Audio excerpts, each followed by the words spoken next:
Welcome sa Dries TV. Kung interesado ka sa ganitong news, huwag kalimutang isubscribe ang ating YouTube channel. Maraming salamat! Welcome back again sa ating YouTube channel mga kakimpaw, and sa update natin ito, pag-uusapan natin ay tungkol sa mga importanteng kaganapan kina Kim and syempre kay Paolo Avellino. So pag-uusapan na tatalakayin natin sa update na to ay may kaugnayan nga po mga kakimpaw sa pagkalas para lamang po masecure ang security ni Chinita Princess. So grabe po ang revelation ito mga kakimpaw, kaya sana po itapusin ninyo ito hanggang sa dulo. And syempre pag-uusapan din natin ang tungkol po sa award na pwedeng matanggap ni Chinita Princess mga kakimpaw. Pupunta nga rin kaya siya ng Korea para ito ay tanggapin? Yan ang pag-uusapan natin mamaya. Pero bago po ang lahat, maraming salamat po sa inyong patuloy na pag-support at pagsubaybay sa mga daily update natin. Kaya naman bilang pasasalamat, narito po ang isang napili kong komento patungkol ito sa naging previous update. Mula ito kay Ginang Norma Cola, sabi niya, Dries, panatag at naniniwala ako na mag-asawa na dahil tatandaan ko may nabasa ako sa FB na civil married na sila sa US kahit si Jake Cuenca. Sinabi niya noon crush at ngayon asawa na. Yan ang aking paninindigan sa dalawa. Basta mag-asawa na yan sila kahit mabuntas ng ilang beses, may panindigan yan kay Paolo sa 15 years niyang paghihintay kay Kim. Ngayon, matutupad na. Pray for them, Dries. Sanang lahat ng ito ay totoo. Hintay lang tayo.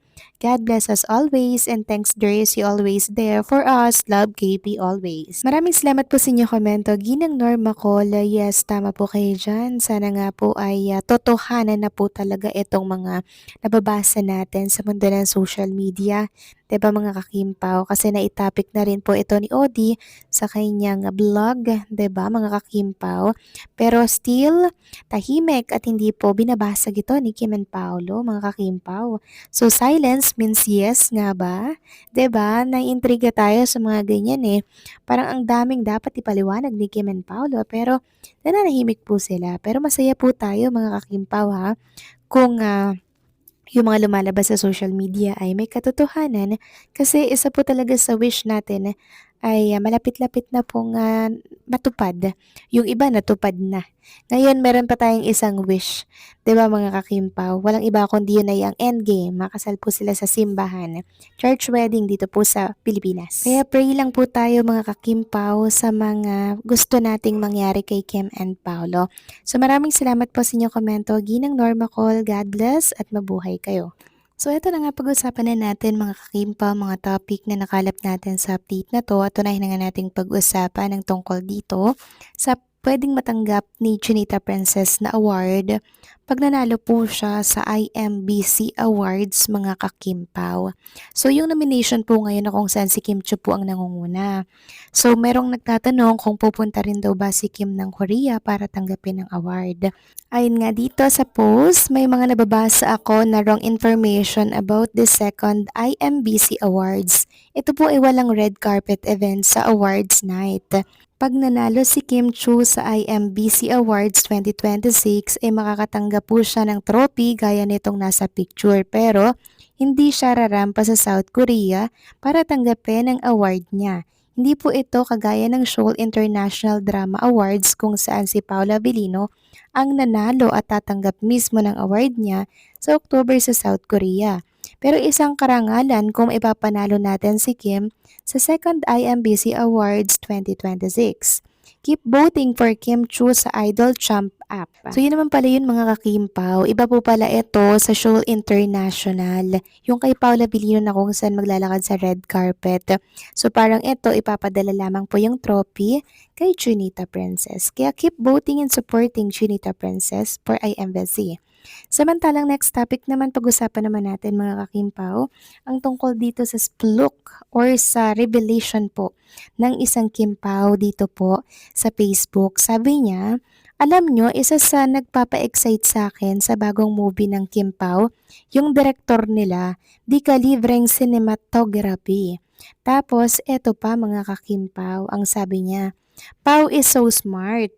Sinigurado niya na hindi na sila makokontrol sa leeg ng SC. Pauhas control sa movie nila ni Kim. Ang saya. O yan mga kakimpaw ha. Kasi hindi na nga daw po SC ang producer ng upcoming movie ni Kim and Paolo once na ito po ay ma-approve para sa Metro Manila Film Festival. So iba po yung producer, parang si Paolo po ay co-producer ng movie na to. Meaning may control si Paolo sa mga magiging ganap dito sa movie po nila mga kakimpaw. Kasi nung mga nakaraan, 'di ba, may movie po si Kim and Paolo under SC and medyo nagkagulo-gulo yun mga kakimpaw, no? Parang nagtampo nga pa si Paula Avellino mga kakimpaw. Parang sabi niya pa nga doon, paranas daw ng hindi tumapos ng project. Correct me if I'm wrong. Basta yan po yung natatandaan ko mga kakimpaw. So this time, wala pong kokontrol sa movie ni Kim and Paolo dahil isa po si Paolo sa may hawak po ng kanilang movie. O di ba mga kakimpaw? Grabe no? Sobrang tindi lang kasi nung mga nakaraan 'di ba, co-producer din po si Paula Avellino ng movie nila ni Chinita Princess. So, talagang pina-practice at inaaral na po ni Paolo maging isang producer slash director mga kakimpaw. Talagang handang-handa na po siya na pasukin ang mundo po ng pagpo-producer and pagiging director. Iiwanan niya na marahil itong pagiging aktor, no, na kung saan wala pong katapusan kasi ito mga kakimpaw Pag director ka slash producer, syempre isang project pa lang dyan papaldo na kayo mga kakimpaw, 'di ba? 'Pag artista, konti lang naman yung makukuha mo diyan mga kakimpaw Kaya wais talaga, very smart si Paula Avellino. Kasi talagang sinisecure niya na po yung mga magiging future nila ni Chinita Princess. Talagang nagsisimula na po siya, nag-uunti-unti na po siya mga kakimpaw. And dito pa lang masasabi natin, seryoso talaga si Paula Avellino sa future nila na talaga namang naghahanda na po siya. O, di ba dito pa lang mga kakimpaw, kitang-kita na po natin yung pagiging matalino dito ni Paula Avellino. Pagkatapos magbukas ng business, nag-produce naman ng kanilang movie. And sana, ma-approve po ito ng Metro Manila Film Festival para masaya po ang Pasko ng mga seniors natin. Sabay-sabay po tayong magpasko sa sinihan, 'di ba? Kasama po ang mahal natin sa buhay, kasama po ang ating mga kaibigan, 'di ba? Yan po talaga yung gustong mangyari ni Paolo and Chinita Princess.